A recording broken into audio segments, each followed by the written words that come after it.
Nós agora vamos entender um pouquinho lá em Ezequiel. Meu Deus, essa passagem de Ezequiel é uma passagem, amigas, poderosa. Eu vou até colocar aqui, ó. Deixa eu só colocar essa passagem bíblica. Ezequiel 37. Eu quero que você atente-se a como Deus usa a palavra. E Deus não vai falar o que você tem que falar. Deus, ele não vai colocar a ordem no seu caos, porque é algo que lhe pertence.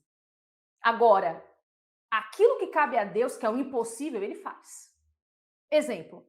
Vamos aqui em Ezequiel 37 pegar os códigos de Deus que a ciência fala. A ciência diz que para você se curar, você tem que usar as suas palavras, a sua palavra, as frases que você usa, elas são acompanhadas de um poder muito grande. E o seu cérebro obedece ao que você fala. Por quê? Porque tudo que fala é carregado de uma emoção, de um sentimento e carregado de um pensamento. E aí o seu cérebro te obedece. Ele só segue os seus comandos. Vem comigo. Ezequiel 37. A mão do Senhor, lembrando que Ezequiel ele estava no exílio da Babilônia, junto com o povo de Israel foi levado cativo por Nabucodonosor, e Ezequiel está lá, né,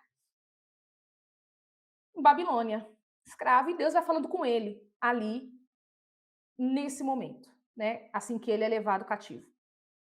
A mão do Senhor estava sobre mim, e por seu espírito, ele me levou a um vale de ossos secos. Aí Deus leva Ezequiel, meu Deus, se prepare porque assim está falando, misericórdia, é aqui, ó. Deus em visão leva Ezequiel. Aí você fala assim, eu sei que Deus dá visões, eu acredito viu, que Deus dê visões hoje, mas se você falar para algum colega meu psicólogo, ele vai falar que você está surtada, psicótica, por isso que eu sei que você tem medo. Buscar outros terapeutas. Porque se você fala que Deus fala com você, ele vai achar que você está delirando. E Deus fala mesmo. Dulce, e o que é? Vamos pensar que você é uma terapeuta agora, me ouvindo. Dulce, mas como eu diferencio alguém que está delirando com uma psicose e alguém que está tendo uma revelação? Primeiro que Deus não fica a todo momento dando revelamento. Revelação. Eu falo revelamento, no sentido meio assim, pejorativo mesmo. Deus não fica toda hora. Se tem alguém profeta que olha para todo mundo e sai revelando, revelando, ele tem alguma questão emocional importante. Deus não fica toda hora revelando, revelando. Deus é um Deus muito assertivo. Os profetas não ficavam a toda hora revelando, profetizando a todo momento. Olhou todo mundo, profetiza, profetiza, não. E hoje nós sabemos que muitos esquizofrênicos, que é uma psicose, eles estão no meio dos crentes, dos evangélicos, dos cristãos, que diz ter visão a toda hora. Então, a pessoa que ela recebe de Deus, ela recebe. Mas ela não fica todo santo momento, todo santo dia, toda santa hora com uma revelação, vendo o demônio aqui, vendo o demônio ali. Vê, mas para quê? Para orar, mas não vê por ver. Tem pessoas que vê a todo momento. Ela está no estado psicótico, sim. Achando que está tendo visão, não está. Deus mostrou uma revelação é com objetivo. Viu um demônio? Se você de repente tem uma visão aberta, é para orar, para expulsar e não para ficar analisando, vendo e observando o demônio, gente. Não tem sentido. Pois bem, aí vem Ezequiel e diz assim: E ele me levou de um lado para o outro, e pude ver que era enorme o número de ossos no vale, e que os ossos estavam muito secos. Então Deus leva Ezequiel para um vale de ossos secos. E ele me perguntou: Filho do homem, esses ossos poderão a viver? Poderão tornar a viver? Meu Deus do céu. Eu chego, fico tremendo quando eu ouço essa palavra. Eu leio. Eu respondi: Ó, soberano Senhor, só tu sabes. Aí Deus ele fala assim para você: Você pode sair desse caos? Meu Deus. Aí o Senhor fala assim para você: Tira Ezequiel e bota você aqui.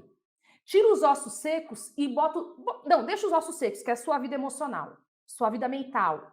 Você com essas crises de ansiedade, está no meio desses ossos secos. E aí Deus agora coloca você nesses ossos secos aí, pra você olhar. Seus problemas aí. Assim como eu olhei para os meus ossos secos. Aí vem Deus e fala assim: Filha, dá o seu nome. Meu Deus. Esses ossos poderão tornar a viver? Ou seja, você pode vencer essas crises de ansiedade e não é eu, é você. Você pode vencer essas crises de ansiedade? Esses ossos da sua vida podem voltar a viver, ou seja, tudo que a ansiedade destruiu, tua vida profissional, teu casamento, a sua vida mental, a sua saúde, o seu corpo tá cheio de doença. Aí Deus está dizendo assim para você: pode voltar a viver? Como ele disse para Ezequiel, esses ossos podem tornar a viver? Deus também te pergunta: pode tornar a viver? Você pode voltar a ter vida novamente? Aí sabe o que Deus fala para Ezequiel? Então ele me disse: profetize. Oh, meu Deus. Use os comandos, da sua boca. Deus não fala, creia, ossos secos, volta a viver. Deus não faz isso. Deus dá a ordem para Ezequiel: profetiza você a esses ossos e diga-lhes: ossos secos, ouçam a palavra do Senhor. Assim diz o soberano Senhor a estes ossos: farei um espírito entrar em vocês e vocês terão vida. Porém, tendões em vocês, e farei aparecer carne sobre vocês, e os cobrirei com pele. Porém, um espírito em vocês, e vocês terão vida. Então vocês saberão que eu sou o Senhor. E eu profetizei conforme a ordem recebida. Não foi Deus que profetizou sobre aqueles ossos secos. Quem profetizou foi Ezequiel, usando a palavra de Deus, usando o comando do Senhor, uma ordem de Deus. Ezequiel recebe do Senhor a seguinte frase de comando de vida. Aí, olhei. Enquanto eu profetizava, houve o barulho. Um som de chocalho. Imagina! Os ossos começaram a se juntar, osso com osso. Versículo 8. Olhei, e os ossos foram cobertos de tendões e de carne, e depois de pele, mas não havia espírito neles. A seguir, ele me disse: profetiza agora ao espírito. Profetize, filho do homem. Fala, mulher, diga. Assim diz o soberano Senhor: venha desde os quatro cantos, venha desde os quatro ventos, ó Espírito, e sopre dentro desses mortos para que vivam.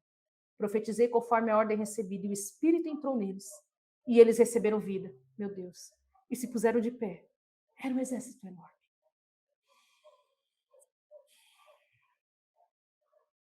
Deus, ele não vai fazer o que é tua responsabilidade. Para de falar que você não consegue vencer. Para de dar os comandos de morte. E a Bíblia diz lá em Provérbios: a morte e a vida estão no poder da língua. Aqui Deus provando o que ele mesmo diz na palavra dele. Então, Provérbios 18, 21 diz: a morte e a vida estão no poder da língua. O que bem a utiliza, come do seu fruto. E Deus está dizendo em Ezequiel 37, ei, Ezequiel, não vou profetizar. Eu posso tudo, mas quem profetiza é você. Lança a palavra de vida.